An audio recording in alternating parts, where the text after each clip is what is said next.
Hey, welcome to Marketing Monday. Today we're going to talk about how mediators can use myth busting for their marketing. Got my macchiato, makes the world go round. Good choice for a cold Monday in Normandy. So today let's talk about one of my clients, Gabriella, and how she used myth busting to build her practice. So Gabriella, she's a great mediator, really, really good at what she does. But even with her great skills, she just sort of kept running into the same problem. And it wasn't her website, it wasn't her rates, it was, as you've probably guessed, the myths that people believe about mediation. So she said to me one day in a Zoom meeting, Natalie, I'm losing potential clients, before we even have a chance to talk. And I asked her why. And she said, because by the time they reach out, they've already convinced themselves that mediation isn't the right fit. And it's usually based on something that's totally wrong. So I asked her, well, what are they saying to you? And she sort of rattled off this list that you're probably really familiar with. And it was, things like, well, mediation is basically therapy. I want a solution, not a feelings fest. Or the mediator is secretly on the other person's side. Or another one was, well, if we don't agree, the whole thing was just a big waste of time and money, right? Now, if you're a mediator, you've probably heard these statements and you know that they're not true. But the challenge is that our clients don't always know that those things aren't true. And that misunderstanding, that can cost you clients. It was costing her clients. So together, Gabriella and I came up with an idea. And it was something really simple, really consistent, and very shareable. And so she launched a blog series called Myth Busting Mondays. Pretty basic. But every Monday, she would pick one myth, just one, and she would explain where it came from and why people believed it. And then she very gently but firmly corrected it.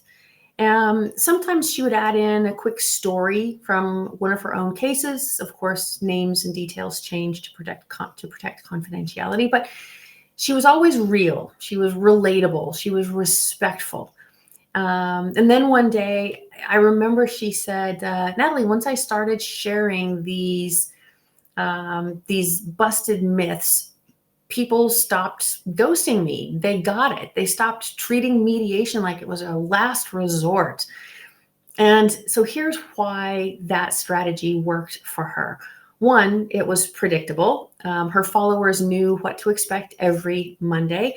It was two, shareable. So clients, litigators, anybody who was watching her videos started reposting and tagging other people in those posts. And it positioned her as a trusted educator, not just a mediation service provider. And the magic is that is great marketing without shouting. It's building authority without having to quote unquote sell yourself or mediation or ADR in general. So if you're thinking that, hey, I could do that, well, you're right. You absolutely can. So let's walk through together how you can do this. First, you just write down 5 to 10 myths that you hear all the time. You want to keep them short, keep them honest, and then break them down so that one, you state what the myth is. Two, why people believe it. Give the myth a little bit of credit. 3, tell the truth. Clarify it with facts or a short story. And then as an option, you can drop in an example from your own work anonymously, of course. And then you post it weekly if you can. Bi-weekly works too, but stick with it. Consistency builds trust. And if you want to take it a little bit further, you could turn it into a not just a blog series or a video series or a podcast series, but all of those. You could add it to your newsletter. You could invite a guest to record with you or write with you. Have a chat, have a dialogue about it. And in this way, every piece becomes a magnet for the people who really need to hear it most, or maybe just be reminded from time to time. So Gabriella didn't overhaul her entire brand. She didn't dump a bunch of money into ads. She just listened to what people were getting wrong. And then she used that to guide them toward what was true. And over time, her SEO improved. Her clients came in more informed, more comfortable, less anxious. Her colleagues started to see her as sort of the go-to educator in mediation. And you could do the same.